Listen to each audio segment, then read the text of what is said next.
Good morning, everyone, and it is my great honor to introduce Dr. Edward Maguire, and he's a professor at School of Criminology and Criminal Justice at Arizona State University. Before, he also taught in American University, George Mason University, and University of Nebraska at Omaha. I noticed that at graduate school, when he was working on his dissertation, he was able to spend about 6 months in Vienna, Austria, as an associate social affairs officer for the United Nations. I firmly believe that that good time in Vienna contributed a lot for his successful completion of his dissertation, and also turned into a book. And after graduation, Dr. Maguire decided to answer the call from the government and joined the COPS office for 2 years. Then he became a depressed realist and realized that university teaching is a much better job. So I share the same experience with him because I worked for the government for a year. It was a disaster. Then, so when you are working on your dissertation, on your papers, no complaint. You know university teaching is a much better calling. And Dr. Maguire has published 52 articles and 20 book chapters plus a book. And his research area is increasing. Recently, he has expanded his research horizon to include gang-related research in Caribbean countries, particularly M13, scary. I was a little bit concerned about his research on gang because it was both dangerous and easily to be influenced. So yesterday I attempted to find out if there's any tattoo visible on his body, visible. I couldn't find any, so it made me feel safe. In addition, Dr. Maguire has secured many research grants at federal, state, and local levels. One grant I impressed the most is from the Inter-American Development Bank. I know that that's the most difficult grant to get because the bank is supposed to take our money, not to give us money. So he is able to do that. Very extraordinary. Finally, Dr. Maguire works very hard and has a dedication to research. Here is an example. About 11 years ago, I joined his research team in Philippines. Prior to my departure, I scanned through the itinerary and noticed that there was a practical training at 12 a.m. in a local bar. I thought that was a typo or a joke because we all traveled more than 24 hours to get to Philippines on that night, around 10 a.m. Unfortunately, the phone rang in my room at 11:50. It was Ed's voice. Solomon, get ready for the training. And my God, the sky collapsed in front of me at that moment. Okay, having said all the good things or bad things, the floor is yours. And his presentation is New Direction in Procedural Justice Research. Thank you, Solomon. It takes an old friend to say all those nice words. I appreciate that, old buddy. It's a real pleasure to be here today. I feel like I have a kind of a kinship with Sam Houston State University because I have a number of friends here, including Dr. Zhao, who I worked with at the University of Nebraska at Omaha many years ago, my first academic job. Bill King, we went to undergraduate together at the University of Massachusetts at Lowell many years ago. Bill Wells, the department chair here, was actually one of my PhD students, and so now I feel particularly old coming here. He's a full professor and an administrator. Anyway, real pleasure to be here today, and I look forward to talking with you about this topic, procedural justice and legitimacy. I kind of joke with my friends that procedural justice has taken over my professional life in recent years, and I'll get into as we move on why that happened. It was actually quite accidental. I didn't set out in my life to be a procedural justice scholar. It just kind of happened, and as we often find in academic careers, sometimes you just end up going down a particular trajectory and it just turns into a thing, right? And so that's what happened here with my foray into procedural justice research. So here's a little roadmap of what we're going to do today. I'm going to start off with a brief introduction about procedural justice theory, what it is and why it's important.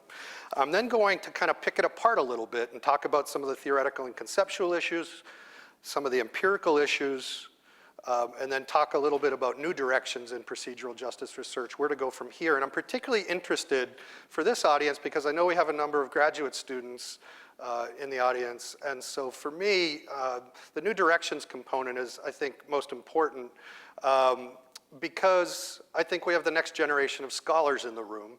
And so it's time for the next generation to sort of pick up this line of research and move it forward. And there are a lot of important ways that it can be moved forward that my colleagues and I haven't gotten to yet. So there's a lot of work remaining to be done. And then I'll close with a discussion. And I should say you're welcome to interrupt me at any time. I have no problem with that. Or you can ask me questions at the end. Either one is okay with me. Okay. So we'll start off with, oh my goodness. Let's see here. Sir, we've got some issues with this device. Yeah, it's like,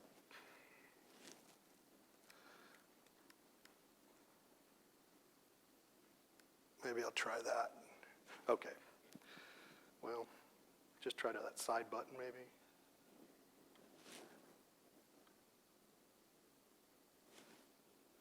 It's kind of got a mind of its own. Just stick with the side button. Okay. So I'm going to start off now with an overview of procedural justice theory. This is the point at which students in the room usually fall asleep, right? Oh no, we're going to start talking about theory. I'll try my best to keep it interesting. So,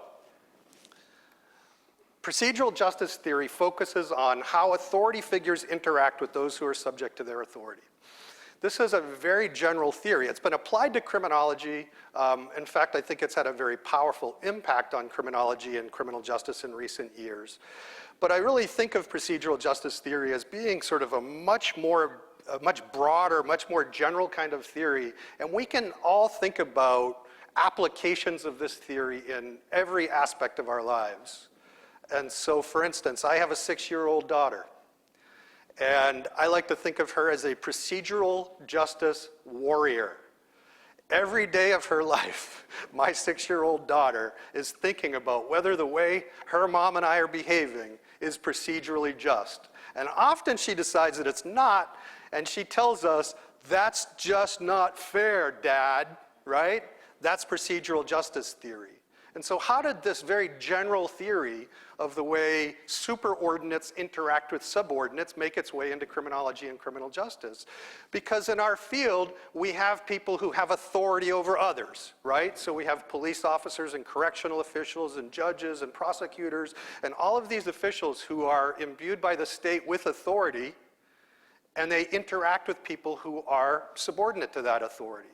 And so what procedural justice is really focused on is the way those authority figures interact with those who are subject to that authority. Let's see here.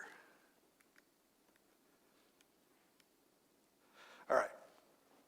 So procedural justice itself refers to the fairness of the processes through which police make decisions and exercise authority. Now, I'm talking about procedural justice as applied to the field of policing at this point, and that's where I'll spend most of my time today. And so the focus of procedural justice is really on those processes. And so procedural justice is often divided into these two aspects. One of them is the quality of treatment, and one of them is the quality of decision making. So let's imagine for a moment that you're a driver.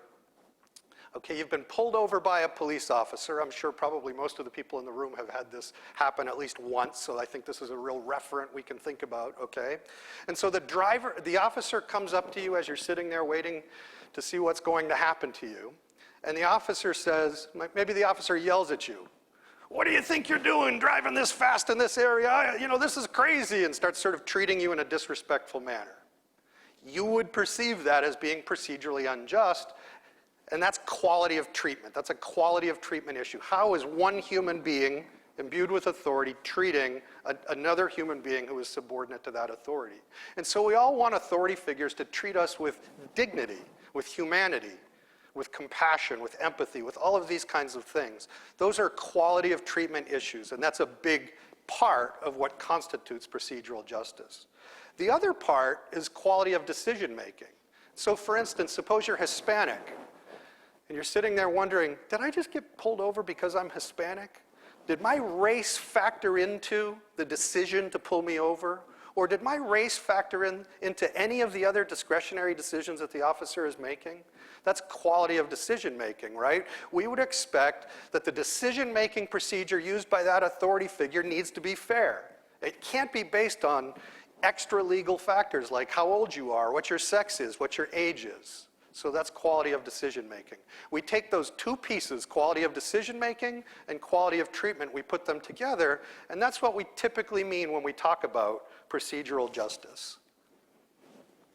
And so the theory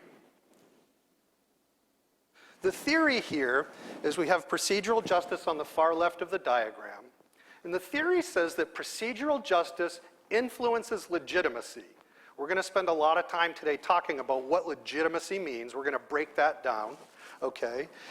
And that via legitimacy, sort of indirectly, procedural justice influences a variety of what we call beneficial or pro-social outcomes. And so these outcomes are typically things like a person's willingness to cooperate with legal authorities, a person's willingness to comply with the law or the demands or requests made by legal authorities, and a variety of other pro-social outcomes, okay? And so this is procedural justice theory in a nutshell. Procedural justice influences legitimacy, which in turn influences these pro-social outcomes, okay? So, moving on to the next. But when we test procedural justice theory, we're typically including a variety of other variables in that left-hand column. So it's not just procedural justice. One of the other variables we're looking at is called distributive justice. Distributive justice will figure prominently into today's talk. You can almost think of procedural justice and distributive justice as involved in a tug of war in the procedural justice scholarship in terms of which one matters more, okay? Distributive justice is all about outcomes. It's not how did the officer treat me, it's was the outcome that I received fair. So let's say you go back to that scenario where you're a driver, you've been pulled over by a police officer, you were driving 10 miles over the speed limit. We can all agree that if you get a citation for $10,000, it's distributively unjust. It's an unfair outcome, right? And so we can work backwards, 9,000, 8,000, 7,000. As long as it's in 4 digits, we're going to go ahead and call that distributively unjust, okay? But where is that line, okay? 10 miles over a speed limit, is it $50? Is it $100? We all have different thresholds for how much we're willing to sort of put up with in an outcome administered by an authority figure, right? And so in deterrence theory in criminology, it's all about getting the sort of the right amount of punitiveness to match the infraction, okay? And that's what distributive justice is all about. Does the person who had an interaction with an authority figure, does that person view the outcome as fair? That's distributive justice. And procedural justice was the process that led to the outcome fair. So there's that bifurcation between the process and the outcome, and we're going to spend more time on that as we move forward. Okay, the next variable that you often see in these models of procedural justice that social scientists produce is perceived effectiveness. Perceived effectiveness is simply, do you believe the institution represented by that authority figure is an effective institution. Typically, that's measured by, does it do a good job of controlling crime? Does it do a good job of controlling disorder? These kinds of measures. So that's perceived effectiveness. And then the last one is risk of sanctions. This is deterrence theory. It's your willingness to comply with legal authorities, your willingness to obey the law, these kinds of things, is in part going to be a function of, what's the likelihood that you're going to get caught? What's the likelihood that you're going to get punished, okay? And so you see these variables, procedural justice, distributive justice, perceived effectiveness, and risk of sanctions. You can think of them as like competing with one another to determine which one has the largest effect on all of those outcomes to the right: legitimacy, cooperation, compliance, and other pro-social outcomes. Now, I've got distributive justice, perceived effectiveness, and risk of sanctions running through legitimacy here, but they could also have direct effects on those outcomes on the far right. So typically what happens when social scientists test procedural justice theory, they're testing a model that looks like this, and they're trying to determine how much effect does procedural justice have on these outcomes relative to the other variables included in the model. And so just a bit of nomenclature here. In the literature, you often see procedural justice referred to as a normative factor. And it's contrasted with the other three factors, which are often referred to as instrumental factors. So in a lot of this research, you'll see that language used, normative versus instrumental factors. But a way to think about it is it's like a competition between these independent variables. It's procedural justice versus all these other potential explanations for why people obey the law, why people comply or cooperate with legal authorities. And so we've gotten into a lot of detail, but we can sort of back away from some of that detail now and extract from it kind of a bottom line proposition of procedural justice theory, which quite simply is this: fair procedures matter. They don't just matter because they're the right thing to do. Oh, where we go here? My goodness.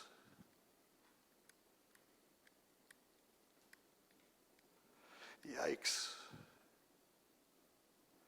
Giving away all my punchlines here.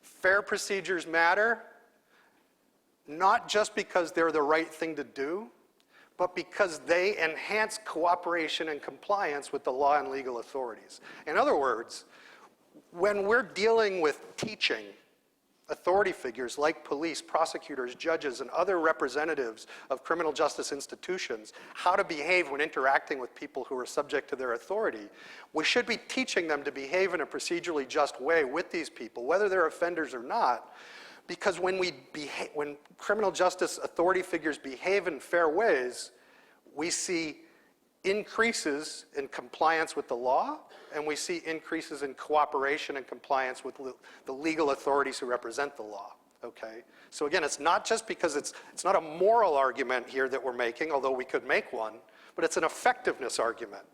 Behaving fairly toward people in the criminal justice system enhances their cooperation and compliance. This is a very, very powerful dynamic that we can take advantage of. Not only do fair procedures matter, but what most of the research suggests is that they matter more than all of those other instrumental variables that we talked about, whether the institution is perceived as effective, distributively just, and so forth. Fair procedures matter. Yikes. Okay, so now, just very briefly, we'll go over the empirical support for procedural justice theory. And so these are some of the commonly observed effects that we see, where you see a green plus sign, that's procedural justice produces an increase, and where you see a red minus sign, it's procedural justice produces a decrease. So we see procedural justice increasing people's internalized sense. When we ask people in survey instruments about their internalized sense, their duty, their internally felt duty to obey the law or to comply with legal authorities, procedural justice has the effect of increasing that moral sense that I should obey the law or I should listen to this authority figure. It increases willingness to cooperate. It increases compliance. This is just being law-abiding. And so Tom Tyler's 1990 book, very powerful, very influential book, is called Why People Obey the Law, which I think is a perfect title. And his answer is they obey the law when legal authorities behave in procedurally just ways that then imbue the law with a sense of legitimacy and encourage people to comply with it because it's legitimate. Procedural justice increases support for criminal justice institutions, satisfaction with those institutions, and confidence in those institutions. This is what the research tells us. We also have research that looks at these sort of antisocial or the opposite of pro-social outcomes. So it can reduce violence. So Professor Wells and I, working with a group of colleagues, back when the Occupy protests of 2011 were happening, we went out in New York City to the encampment at Zuccotti Park where the Occupy protesters were waging quite a spirited protest. It was the 6-month anniversary of Occupy Wall Street, and we surveyed 302 protesters. We did the exact same thing in Washington, D.C. with another team of researchers. And what we found was that the variables that had the strongest influence on people's willingness to use violence against police. We asked them, what degree of support do you have for using violence against police officers? And we found a fair number of people who were willing to use violence against police officers because there was a very unhealthy dynamic between the police and protesters. But when we conducted our analyses to say, okay, what factors explain why people are willing to behave in a violent way toward police officers? The number one variable, stronger than race, was procedural justice. If they believed that police had treated them in an unjustly forceful way, they were more willing to essentially retaliate and use violence back against police, okay? And we found a similar dynamic, a little bit different, but a similar dynamic in Washington, D.C., where procedural justice also had strong influences. And so procedural justice reduces people's willingness to use violence. We see in the procedural justice literature evidence that people become less defiant. Defiance is a big issue in criminal justice. If we behave in procedurally unjust ways toward offenders, we can make those offenders more defiant. We see that particularly with domestic violence offenders.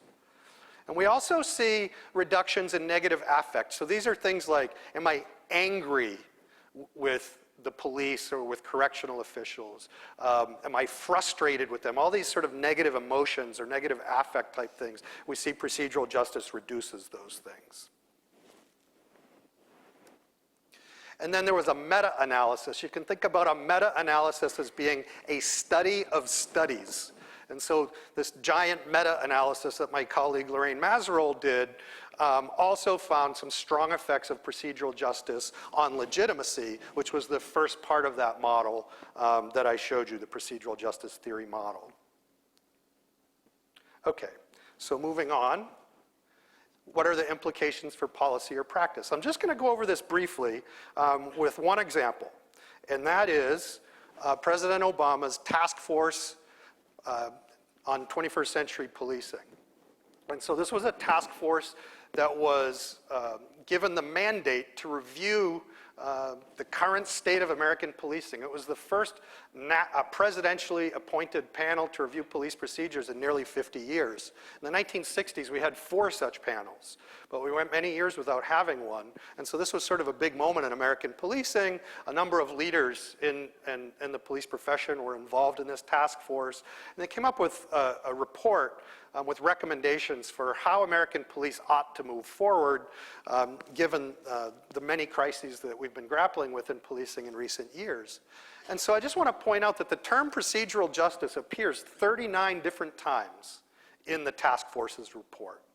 And it figures prominently in a number of the recommendations that the task force made for reforming American police agencies. I think arguably, procedural justice has probably had a more dramatic impact in policing than it has in other elements of the criminal justice system.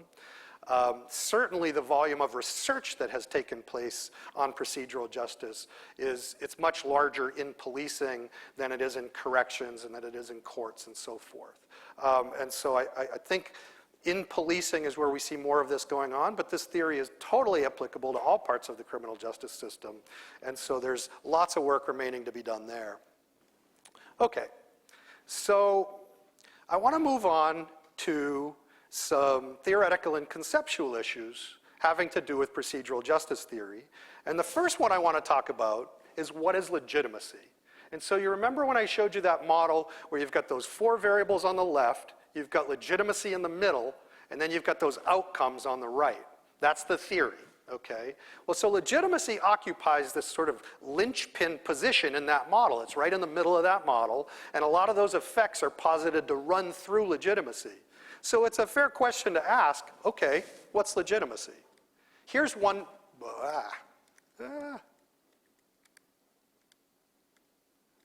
here's one definition of legitimacy.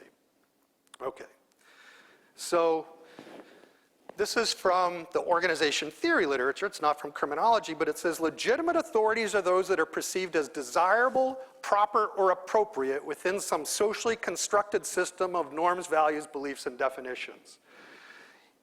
If you're somebody who is involved in testing theoretical models, a definition like this should make you start pulling some hairs out of your head. Because it's a good definition. But now imagine taking that definition and trying to measure it, right? Going out to actual human beings and trying to measure, turn that into a set of measures. That's a challenging thing to do. Here's another definition. This is from Tom Tyler, who arguably is sort of the father of procedural justice theory. He says, legitimacy is a quality possessed by an authority, a law, or an institution that leads others to feel obligated to obey its decisions and directives. And notice I've highlighted the word voluntarily. This is an internalized sense of obligation to obey. One of the things we've found from research, for instance, in Africa and in some Caribbean countries, where police are accused of using heavy-handed methods, they're accused of being corrupt and so forth, they're accused of being incompetent, and all of these kinds of accusations about police in certain developing countries. So one of the things that we know from doing this kind of research in certain developing nations is that people feel obliged to obey the law and legal authorities, but it's not an internalized or a moral sense of duty. They feel like they have to because they're afraid of what will happen to them if they don't. They're afraid that they'll be shot and killed by police, for instance, extrajudicial killings and these kinds of things. When we talk about obligation to obey, we're not talking about that. We're talking about that internalized sense of obligation, not coming out of a sense of fear. Okay. So Tom Tyler has done a lot of research on procedural justice and legitimacy over the years. And so one of the things that I did here is I just pulled out a few of Tom Tyler's dimensions of legitimacy in different work. So in 1990, Tom Tyler measured legitimacy, and he said, okay, I'm forming these measures, and there are 2 dimensions to the measures. When I say dimensions, think about this. Remember when you took the GRE test, and you had the mathematical aptitude portion, and you had I think the other one, what is it, verbal or something like that, right? That's what I mean by dimensions. And so you're measuring overall aptitude, but you're breaking it down into dimensions. So that's what we're doing here. We have legitimacy as the overarching concept, but we're breaking it down into certain dimensions. And so as we're trying to measure this thing, what are we measuring? Well, in 1990, Tom Tyler said, well, it has 2 dimensions. It has obligation to obey, and it has support. In other words, the degree of support. I support the police, or I support courts, or things like that. Okay? In 2001, Tyler said, well, legitimacy has 4 dimensions. It consists of affective feelings, institutional trust, legal cynicism, and there's obligation to obey again. The following year, Tyler measured it again, and he said it's institutional trust and its obligation to obey. And then the following year, he measured it again. And now it's affective feelings, kind of sense of emotion, institutional trust and obligation to obey. Now, I'm not including this slide here to pick on Tom Tyler. He's done some fascinating and groundbreaking research in this area. We have Tom Tyler to thank for this body of research. My only suggestion is that, doesn't it appear that legitimacy is a little bit of a moving target in this body of research, right? We don't have a stable set of measures that we use to measure legitimacy. And remember when I showed you that slide where you've got procedural justice and those other factors on the left, and you've got the outcomes on the right, and legitimacy is the linchpin linking that whole model? But what is it? And so that's one of the key issues that we have in this body of research. Now, Justice Tankaby is a scholar in England. He's actually from Ghana originally, works in England, and he published a Criminology article in 2013 where he said that these are the dimensions of legitimacy. It's lawfulness, procedural fairness, distributive fairness, and perceived effectiveness. One of the things you might pick up on is that those bottom three were actually not part of legitimacy in the original model. They were in the left-hand column. They were things that cause legitimacy. They weren't part of legitimacy. So again, legitimacy seems to be a little bit of a moving target. Criminology is our best journal, by the way. And so this idea of legitimacy and how you measure it and what it means is a little bit of a moving target in this body of research. Here's another one. John Jackson does some great research in England and throughout Europe, in fact, on procedural justice and legitimacy-related issues. And Jackson says legitimacy has two dimensions. It's consent and moral validity. You might note that you haven't seen either of those two in all of the definitions we've used so far today. And so the takeaway from all of this is that the meaning and measurement of legitimacy in the social sciences is currently in an intense state of uncertainty and debate. It is a moving target. For the next generation of scholars who we have in the room, here's some work. You've got your work cut out for you. There's plenty of work here to be done, and it's important work, okay? Because this theory is a very dominant theory in criminology and criminal justice right now. We've got police agencies being trained all over the country in this theory, but yet there are certain aspects of this theory that we don't have nailed down yet, and it's important to do that. So I want to move on to the next theoretical and conceptual issue. Earlier I talked to you about procedural and distributive justice. Procedural justice is about processes, distributive justice is about outcomes. So you get pulled over by the officer, you're asking yourself two types of questions according to the theory. Did the officer behave in a fair manner toward me? That's procedural justice. Did the officer give me an outcome that I deserved? Or that's fair? That's the distributive justice, okay? And so an essential part of procedural justice theory is that those are different dimensions, those are different attitudes that you have in your brain. What it suggests, for instance, is that you can be happy with the process, upset with the outcome, or vice versa. They're separate dimensions of your attitudes, okay?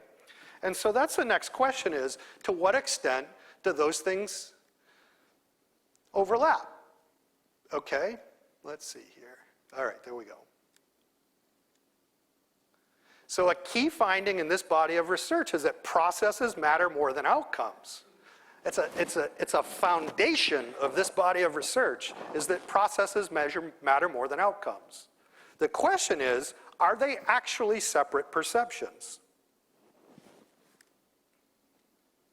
Come on now, cooperate. Okay. Now, I'm not a neuroscientist, and I'm not arguing that we can cut your brain in half and that half of your brain does one thing and half does the other. But I think this image makes a powerful point, which is, is it possible that you can clearly separate those two perceptions or those two attitudes? Is it possible for you to hold in your brain simultaneously, I think the process was fair, I think the outcome was not fair? Or are those two things, do they sort of overlap very heavily? That's the question. So I want to provide some insights on that question. I'm going to kind of take a dogleg right here for a minute. I want to provide some insights from related research on attitudes toward police, where the question was, what are the dimensions of perceived service quality? So many years ago, I worked with actually a group of students when I was teaching at George Mason University. We had a police chief call up and ask, would you come into my community and do a survey of citizen satisfaction with my police department? I had a group of students at the time, honor students, who were looking for a project to carry out. And so it was sort of a marriage made in heaven. I took the group of honor students, paired them up with the police department that wanted a pro bono survey done, put together a working group of officers, working group of honor students. They came up with a survey instrument. And what we decided was we would try to measure the degree of service quality being provided by this agency. And just before that, a scholar, Steve Mostrowski, had come out with a model of service quality in which he articulated that there are these 6 dimensions of service quality, that when we rate the quality of service of police departments, that it's in these 6 dimensions. So things like responsiveness and empathy, and I don't remember the specific dimensions, but anyway, there were 6 of them. So we decided, okay, let's see if that's true. Let's test these 6 dimensions. So we came up with a measure of service quality, tested it in this local police agency, and at the end of it, what we found is that there are not 6 dimensions of perceptions of service quality, there's 1. We jokingly referred to it as the service quality blob.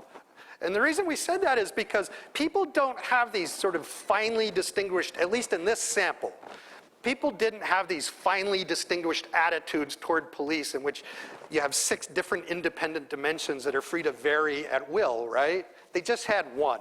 There was 1 continuum from they thought the police were high service quality to they thought the police gave low service quality, okay? And so this was actually my foray into procedural justice research, because up until that point, I had only been a consumer of that research, not a producer of it. But when I did this service quality study and we found that people's attitudes couldn't be broken down into these different dimensions, I started to wonder, I wonder if that's true in procedural justice research. Because procedural justice research has all these attitudes, these concepts that are being broken down. There's legitimacy and obligation to obey and procedural justice and distributive justice and all these different dimensions. But do people really think like that? Are these dimensions of people's attitudes and perceptions separable? And that's what led me down this line of research. And that's what led me to start wondering about distributive and procedural justice. And so one of the things we find is that the correlations, when we measure these things, the correlations between procedural and distributive justice, well, first of all, in most of the literature that you read, you'll never find the correlation between procedural and distributive justice. It's just not reported, okay? I challenge you to go read the literature on this, and in probably 9 out of 10 studies, you won't find this correlation reported. But in the handful of studies that do report it, and in all of my research in which we look at this, we are routinely finding correlations between procedural and distributive justice above 0.85, okay? That's a really, really strong correlation, and it usually indicates that there is a problem with something that we call in social science discriminant validity. Discriminant validity has to do with the overlap between concepts. Can we measure, can we distinguish between concepts that are related? If they're so overlapping that we can't distinguish between them, then we may just be measuring the same thing, okay? In one study, my correlation between procedural and distributive justice was 0.998, okay? That's almost a perfect correlation.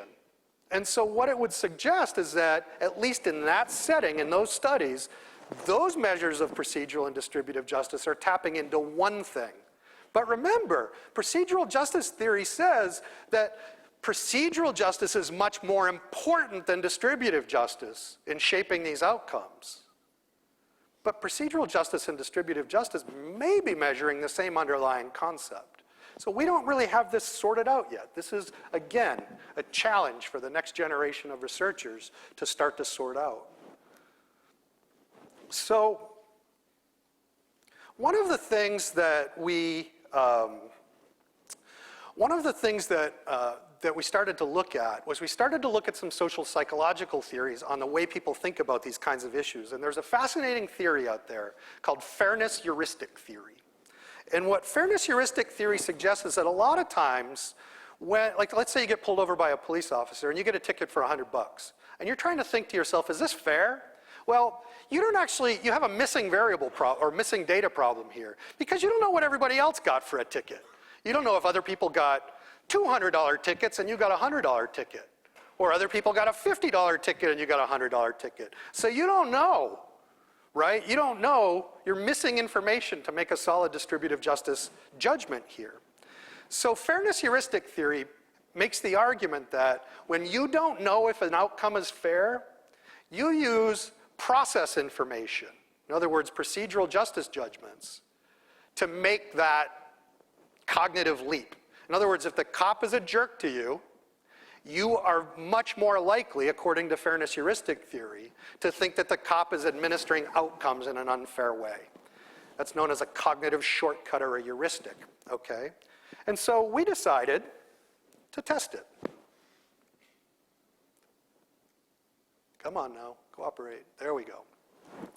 So we did 2 laboratory-style experiments where we used actors. We put a body cam on them. We had them approach a vehicle. We had a series of drivers of different races and ethnicities behind the wheel of the vehicle. This particular lad right here is my 19-year-old son, Alex Maguire, who's a student at Virginia Tech, who volunteered to participate in this study. All the other drivers, if you happen to read this, were his buddies. And so what we did is we experimentally manipulated how the officer, the actor who played the officer in these videos, how the officer interacted with the driver, okay? And so we had a procedural justice condition, we had a procedural injustice condition, and we had a neutral condition. It was sort of a stripped down encounter without positive and without negative. It was kind of just neutral, okay? And so we experimentally, so we took 3 videos, did the procedural injustice, neutral, and procedural justice. The officer was following a script in each of those 3 videos to make sure that we captured those conditions well. And then what we did is with 2 different samples of people, one was a national sample of adults, and one was a set of college students at 2 universities. And we gave them a survey instrument in which they were randomly assigned to look at one of those videos. And then we asked them a series of questions where we measured a variety of different things. And you'll see these papers, some of them are already coming out, and others are still in press and still being written. But for purposes of this question about distributive and procedural justice, here's what we did. So we asked people, in this scenario, everybody got a citation for the exact same amount. So there was no difference in outcomes across these conditions. They were held constant. But we asked people, to what extent do you believe the officer behaved in a biased manner due to the age of the driver? And then we asked the same question about the sex of the driver and about the race of the driver. And what you see in this chart is that in every case, the people who were exposed to the procedural justice condition said there was, that there was less bias, and the people who were exposed to the procedural injustice condition said there was more bias. So this question about bias is a distributive justice question. In other words, do you think this person got a ticket because he was male? Do you think this person got a ticket because he was young or because of his race? And so we had a number of racial categories here. But anyway, what we find is that people are in fact using information about the process to make judgments about the outcome. And so coming full circle, there's a reason we would expect procedural and distributive justice to be related, and fairness heuristic theory provides us that reason. So, much remains to be learned about the relationship between procedural and distributive justice. Process and outcome judgments might not be entirely separable. This, for those of you who are interested in being involved in this line of research, is another sort of new direction where you can make some pretty serious contributions to the literature. Just like the definition of legitimacy that I pointed out earlier, we're still trying to sort this out. Okay, now we have the what causes what issue.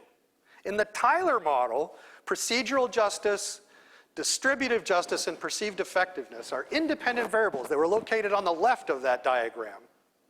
And they influenced legitimacy and everything that came afterwards, okay? Obligation to obey was a part of legitimacy. But when we look at the Tankaby model, procedural justice, distributive justice, and effectiveness are components of legitimacy, not predictors of it. They're not influencing legitimacy, they are legitimacy in the Tankaby model. An obligation to obey is now not part of legitimacy anymore. Now it's an outcome, it's caused by legitimacy. These are dramatically different renditions of the social world, okay? And none of this is sorted out yet.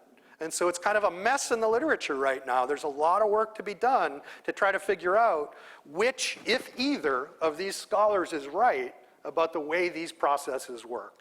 And so this whole what causes what issue is a very clear challenge for the next generation of researchers doing work in this area.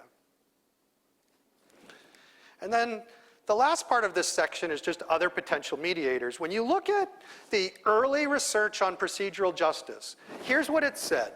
It said that the reason procedural justice matters is because it influences our sense of ourselves, our social identity, and our degree of connection with the world, okay? Our social identity is sort of how we're connected to other groups that are around us, okay? And the argument was always that the reason procedural justice matters is because when police officers come along, for instance, and treat you in a lousy way, it's almost like they're diminishing your humanity in a way. They're diminishing your connection to mainstream America, if we're talking about the US. That was the underlying theory originally. That whole social identity piece has disappeared. It was a foundation of the original theory, but you never see it anymore. And so recently I was working with a group of scholars in England who study soccer violence. You know, so these are soccer teams that come together and the two teams will fight and riot and light fires and tip police cars over and beat each other up and these kinds of things. Well, for these guys, for this group of scholars, these are social psychologists, what they argue is that a lot of the dynamics that happen between police and rioters in that context have to do with social identity. They're not procedural justice scholars, but they're saying that in the context of crowds, both protests and in the soccer violence, they call it football hooliganism, I love that term, but that in that context, social identity is a really, really important dynamic. And so you've seen social identity sort of disappear from the procedural justice landscape, and it needs to come back. These things are important. We need to study procedural justice effects on social identity. The other thing is that we don't know a lot about emotions. And so we're doing some research right now. Professor Wells and I did some research in a prison sample on the effect of procedural justice on anger, and then the downstream effects of anger on people's willingness to cooperate and comply and so forth. We're doing some laboratory experiments where we're looking at the effect on anger. And what we find, for instance, is we're finding racial differences in anger. And so certain racial groups are much more likely to behave, to feel angry in response to procedural injustice than other racial and ethnic groups. And so that whole set of dynamics still needs to be explored. It's a really important thing. Okay, and then moving on to empirical issues. I'm going to keep this really brief because I think if I come up here and talk to you about statistics, you might throw some darts at me. So we're going to go just a little bit down the road on this, but not very far. The first thing I want to talk about is construct validity. I always give a really lousy definition of construct validity when I teach research methods, so you should never give a definition like this, but I amuse myself with this definition. It's the extent to which a measure measures what it's intended to measure. That's a totally tautological definition, I know that, but construct validity is, are we measuring the thing that we're trying to measure, and are we measuring it well? That's what construct validity is, okay? When I look at the research on procedural justice and legitimacy, I see construct validity issues everywhere I look, and most of them go undiagnosed, just unrecognized, and so one of my missions as a researcher is to sort of try to clean up, do a little bit of a house cleaning on how we measure these kinds of things and making sure we're measuring what we think we're measuring. So there's this concept that comes from an old article by Cronbach and Meehl. This comes from a 1955 article that's on construct validity. And this article for me is sort of prescient because it identifies for me what the major issue is in this line of research in terms of house cleaning. The sort of, some of the messes that remain to be cleaned up in this very important body of research have to do with a concept called a nomological network. And so I want you to think about all the concepts that we've talked about today. I just want you to take a moment and imagine in your mind this network of concepts that we've talked about. So what have we talked about? We've talked about procedural justice. So imagine in your mind you've got a little bubble representing procedural justice. Now you've got distributive justice. Now you've got obligation to obey, legal cynicism, willingness to cooperate, compliance. So you've got all these bubbles, right, that you're picturing, okay? Now the question is, how do these things relate to one another? That's really what this body of research is trying to figure out, and we have a lot of work left to do to really, I think, understand that nomological network of different concepts. And so in doing so, there are three types of linkages that Cronbach and Meehl talk about, and to me, one of the great challenges for the next generation of researchers on this topic is exploring these three linkages that Cronbach and Meehl laid out more than 50, 60 years ago. So one is, when you picture that network of concepts in your mind, how do those concepts relate to one another? What causes what, okay? Cronbach and Meehl use the language of observables. That's the term they use. But by that, they simply mean measures. So you've got the underlying latent concept, legitimacy or obligation to obey or whatever it is, right? But then you have a measure of that concept, an actual measure. You have data, okay? That's what Cronbach and Meehl would call an observable. And so now you've got the conceptual work of how do these concepts relate to one another. Now you've got the empirical work of how do the measures of these concepts relate to one another. And then you have the work, and this is why much of this research ends up using a method called structural equation modeling and confirmatory factor analysis, is how do those concepts relate to observables? And that's as far as I'm going to get, by the way. Just even mentioning structural equation modeling is as far as I'm going to get into statistics today. But how do those concepts relate to the measures that are intended to measure them? If we did a better job of exploring those three linkages, we could march this body of research forward in a really dramatic way. And that's my challenge to the next generation of researchers on this topic. And so some examples, distributive justice. Conceptually, can we separate distributive justice from procedural? Sure. You've got outcomes, you've got processes. But empirically, when we look at them, we find strong correlations between them. That might just be that we're measuring them poorly, or it might mean that the underlying concepts are not separable. We don't know. We still have that to figure out. Institutional trust is one of the components of legitimacy, which sat in the middle of that conceptual model. Legitimacy was the linchpin in the middle, right? But you know what we find? We routinely find that there's a huge correlation, almost close, very, very close to 1, between institutional trust and procedural justice. In other words, institutional trust is part of the dependent variable, but it's highly correlated with the independent variable. There's overlapping conceptual content there. This is the kind of work that Cronbach and Meehl are telling us to do when we explore construct validity. And then legal cynicism, I won't get into it too much, but be careful of legal cynicism. It's an interesting concept. You've got at least 3 sort of branches of scholarship on legal cynicism. We've actually measured some of these different ones using the same data sets, and they're almost entirely uncorrelated with one another. They're completely different branches of scholarship, all using the same terminology to mean different things. And so you got to be a little careful with that. And then other validity issues. I won't get too much into this, but we see statistical conclusion validity issues where people are misinterpreting their own models, not doing regression diagnostics, and there's sort of a bunch of little messes with regard to the statistics used in this line of work. I think we've got you got a lot of structural equation models in this line of research being estimated by people who I think just don't know that kind of modeling very well, and they end up kind of mixing it up and drawing some inappropriate conclusions from their own results. You've got some internal validity issues. Almost all of this research is cross-sectional. You've got a handful of randomized trials, but most of it's cross-sectional. So you've got some internal validity issues. You've got some external validity issues. For instance, we know from research in the Caribbean and Africa that we see different findings than we see in the US and England, Australia, Canada. So you've got some developing world versus developed world kinds of dynamics where things are different. Most of Asia, most of the huge countries in Asia have not yet, these issues haven't really been studied. And you've got different authority dynamics in North Korea, South Korea, China, Japan, and so forth. And so we would expect that we might see some differences there. So we've got some external validity issues to work through as well. So my new directions component of this talk is, my new directions component of this talk is going to be very brief. Okay, let's see if we can get there. new directions. This is how I think about the work on procedural justice and legitimacy.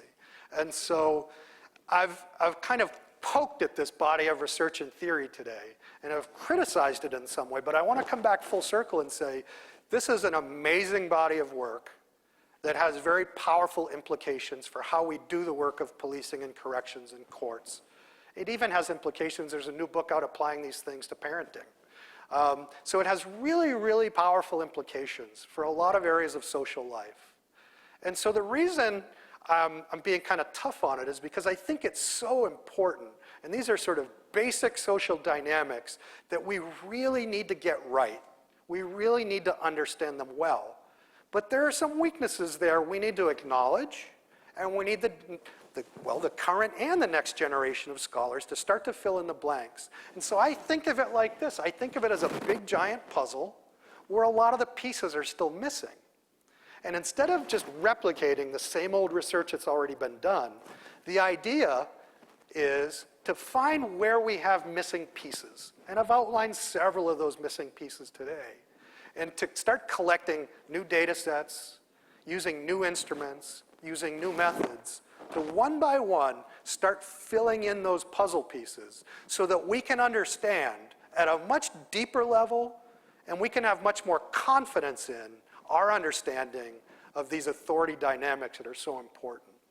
And with that, folks, I am happy to take questions.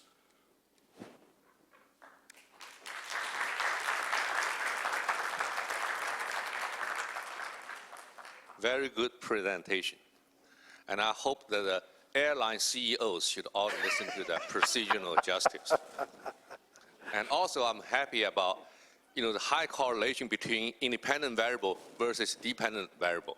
No matter how they are, R squared 0.5 is really good for me. Okay, any questions? Yes.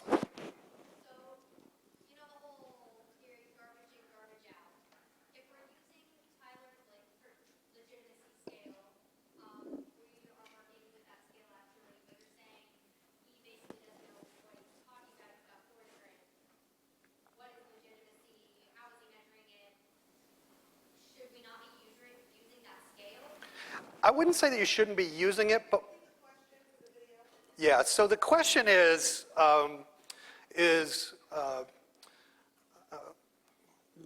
whether researchers should continue to use Tyler's measures of legitimacy. Well, first of all, there are multiple measures of legitimacy, right? So it's kind of a moving target, as I pointed out earlier. I don't necessarily see a problem with using them, but if you go back to that slide on the idea of an homological network. So you've got a bunch of, assuming you've got a bunch of dimensions of legitimacy that are consistent with one of Tyler's pieces, I would just really do a deep dive on whether those things are measured well, whether they hang together in the way one would expect them to hang together, whether they're associated with other variables in the way one would expect them to be associated, and draw some inferences from that. So in other words, going back to that idea of an homological network and how those concepts and measures all relate to one another, I think most people don't do that. So here is the most common approach to measurement in this line of research is to take a group of survey items, add them up, report a Cronbach's alpha coefficient, and move on. There's not a lot of reflection on, well, did I measure this thing well? And does it relate in the ways I would expect it to relate to other measures? Are there any internal inconsistencies in my measure? And so there's a lot of this kind of detailed measurement work that needs to be done. And I would say as long as you do that measurement work and it comes out the way you want it to come out, then you can use that measure. But I just wouldn't skip all of that sort of construct validation work. And it ordinarily does get skipped in this line of research. Great question, thank you.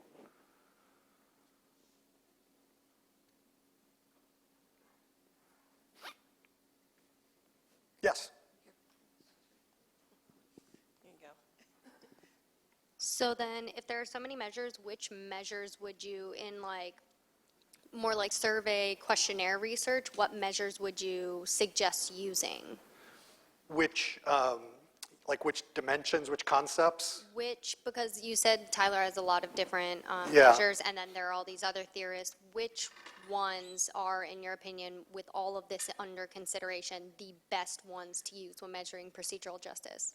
So measuring procedural justice itself is, so the question is given all of these issues, which measures should we actually use? That's a great question. So measuring procedural justice itself is really not that controversial in this line of research. So measuring, the quality of treatment and quality of decision making, those measures hold up pretty well.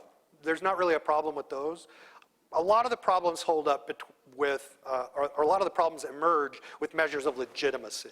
And so the really challenging part is making a theoretical argument and then designing some measures that are consistent with that theoretical argument. When I review papers on this topic, it's really interesting. Sometimes people will make an eloquent theoretical argument or conceptual argument about legitimacy and what constitutes it and so forth. And then they introduce the measures, and it's almost like the measures are completely disconnected from that beautiful argument that they just made. So that idea of translating a theoretical and conceptual model into a set of measures that match that model, that to me seems to be one of the common breakdowns in this line of work. And so what I would say is, if you're able to make an elegant theoretical argument, and then select some measures that match it, and then do that construct validation work on those measures, and it passes, then use that. I'm not advocating for any one definition over another. What I'm advocating for is better testing of whichever one you select.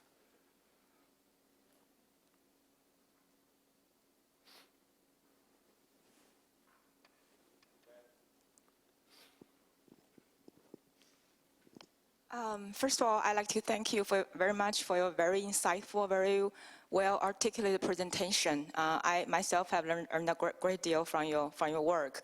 Your passion for this area was manifested very clearly in your talk, so thank you very much. I'm doing a paper on broken window policing.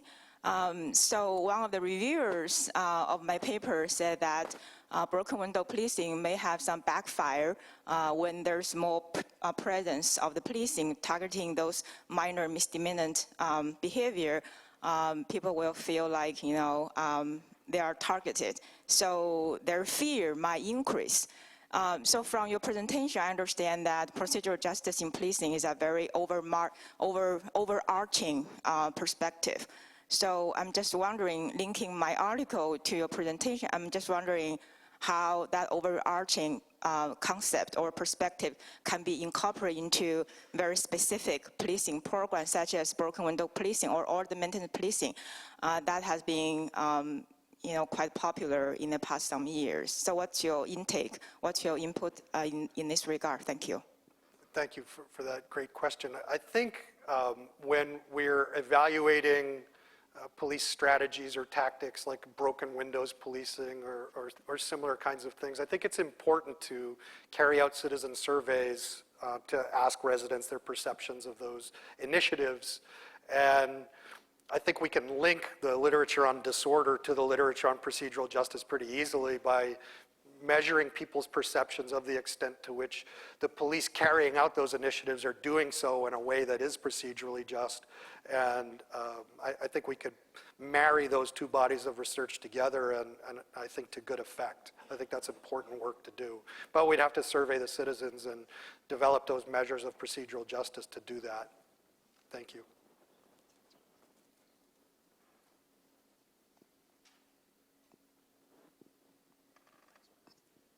Hey, Ed.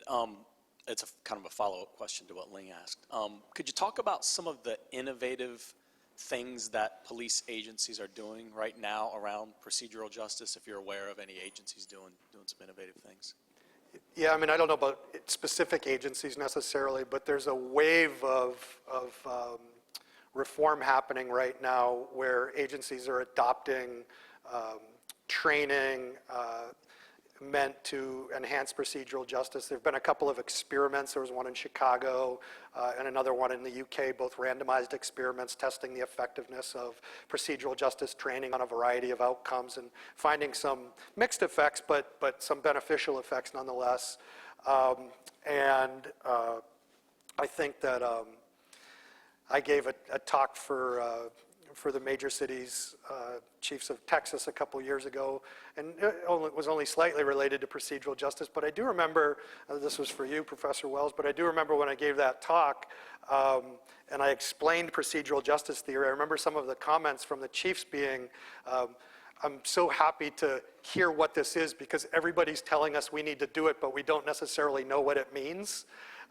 And I think that was a really powerful takeaway for me that, you know, this wave of sort of pressure on American police agencies to be adopting procedural justice reforms may not be matched by mechanisms for ensuring that they actually know what to do. There's a very cool body of research in public administration. Usually when we ask agencies or organizations to do things and they don't do them, our knee-jerk reaction is to attribute that to resistance to reform. But there's a cool body of research in public administration which suggests that a lot of times what we attribute to resistance to reform is not resistance, it's they simply don't know what to do. It's not that they're resisting you, you have to teach them what to do. And I think we're in a moment in American policing right now where there's a lot of pressure on police departments to do this thing, but they don't necessarily know what to do. And certainly there are some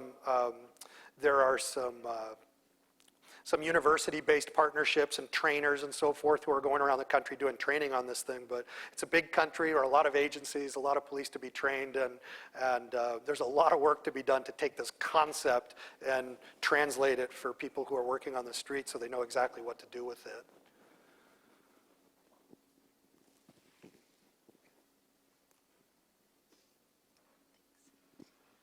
So what issues do you see emerging if you're to study procedural justice in individuals from other countries? So we're kind of looking at this in individuals who have immigrated from Central America to the United States.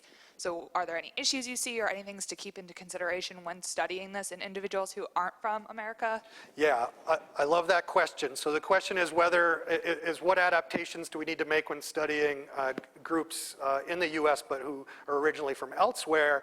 And so I recently completed a paper with a couple of scholars from George Mason University on Ghanaian immigrants who, I think there were about 300 Ghanaian immigrants who were living in Alexandria, Virginia. And so there was a doctoral student at George Mason University who himself was from Ghana, Daniel Price. And so Daniel went and did surveys of these people, managed to find 300 people in one community, all from Ghana, and did surveys of them. And so one of the things that his dissertation committee, which I was on, encouraged him to do was to clearly attempt to separate their attitudes toward police in their home country from their attitudes toward police in the US. And there's some really fascinating work out there if you look at some of the ethnographic work on immigrant experiences in the U.S. and where people afraid to answer the door when the police come to the door because back at home that meant something very different than what it means here, right? But not only that, but for African immigrants in particular, the Amadou Diallo incident in New York City many years ago sort of really conditioned the way they started to think about the U.S. police as well. We saw dramatic differences between how immigrant youth perceived the police and how older immigrants, their parents, perceive the police, because immigrant youth of color were getting, and a lot of this research suggests that they're getting, they feel harassed by police and so forth, and so their attitudes tend to be a little bit different. So trying to parse out those different things, like the immigrant generation differences, and then police at home versus police in their country of origin differences, I think those are some of the challenges in that line of research. But that's awesome research. I'm glad you're doing it. Okay, Dr. Maguire, I have a question. You just talked about the procedural justice applied to other countries. So in your study with the Ghana residents, have you include, or in that literature, have they include a measure of acculturation or assimilation. Because as immigrants, you come to here, your understanding is different. Your understanding of culture is different. Dynamics is different. You know, so for example, when we study about the Mexican immigrants, we ask questions where you were born, where you speak English at home, and you know, things like that. In that literature, have you seen they incorporate assimilation or acculturation? No, that's a great point for this scholar here. I mean, I think a direct measure of assimilation would be great. Usually people use a proxy, which is just how long you've been here. You know, I don't typically study immigration-related issues, but my exposure to this, I think, first came when I was visiting the Colorado Springs Police Department many years ago. And for those of you who study immigration, this won't be a surprise, but I don't, and so this was a surprise for me. I just couldn't believe this was happening. I went on a call with a patrol officer for a group of people who were fighting and arguing and so forth, and these folks happened to be of Mexican descent. And all of them happened to be of Mexican descent. And what was happening is one group of older Mexicans was calling a group of younger Mexicans wetbacks. And so as somebody who was new to this body of research and this dynamic, I was just surprised that one group of Mexicans would be calling another group of Mexicans wetbacks. And the officer explained to me that there were these generational issues in that community where some were more assimilated than others, and the people who had been there longer really looked with disdain upon the newer sort of generation of people who had come in and conceived of them as wetbacks. But in most of the research, it ends up being a proxy variable, which is just how long you've been here, which is not a great measure of assimilation, because you could have been here for a long time and still not have assimilated, right? So I think that's a useful move forward to do that. Yeah, for example, just like the Asian was dragged out of the airplane, right, on Sunday. So a lot of Chinese media, they say that it's a discrimination. But for me, have been here over 27 years, I don't think that's a discrimination, because I have a lot of knowledge, assimilation, than those people who are in China or in Asian countries. So I think that might be. Yeah, great point. Any other questions? Students here? Oh, yeah.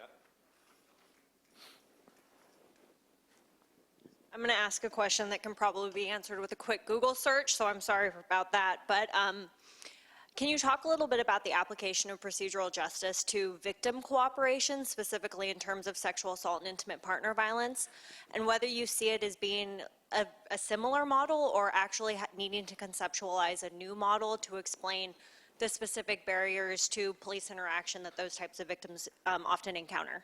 Right. I'm not really familiar with that literature. We are just proposing, I'm working with a group of police and other scholars to propose a randomized trial that would look at these issues in burglary cases, which are certainly much less compelling than sexual assault cases. But I'm not really familiar with that line of research. I think it would be highly applicable, but I wouldn't have any detailed information about that. Okay, thank you. And I also really enjoyed your talk. I have ideas now. Thank you. Hi, yeah, thank you for coming.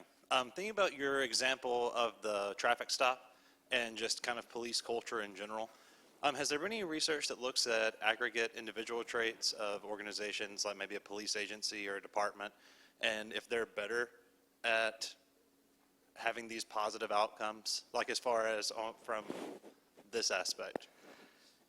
I'm not familiar with any research like that. There is, I'm sure we have, I think, some correctional scholars in the room who I think will know more about what I'm about to say than I do. So correct me if I'm wrong, but there's some interesting research coming out of the Federal Bureau of Prisons from their research unit, who's at Camp and Sailor and some folks like that. It's been a while since I've looked at this research, but what they have developed, and I'm not a specialist in corrections, but they have developed some interesting measures of sort of culture and climate inside Federal Bureau of Prison facilities, where they take individual level surveys and then aggregate them up to form organization level scores.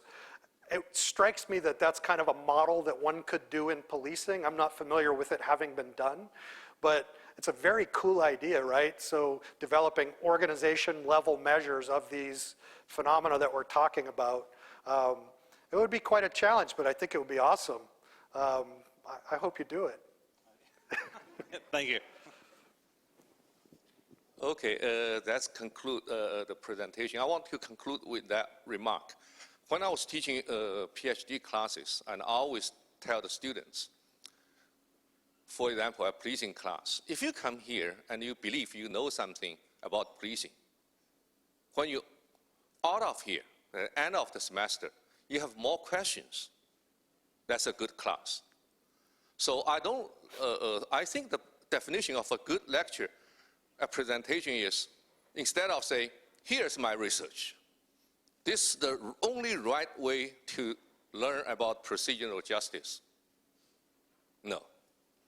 We come here and we learn more about procedural justice. Well, I'm more confused than I come in. And have more questions about procedural justice. So I think that's a very successful lecture.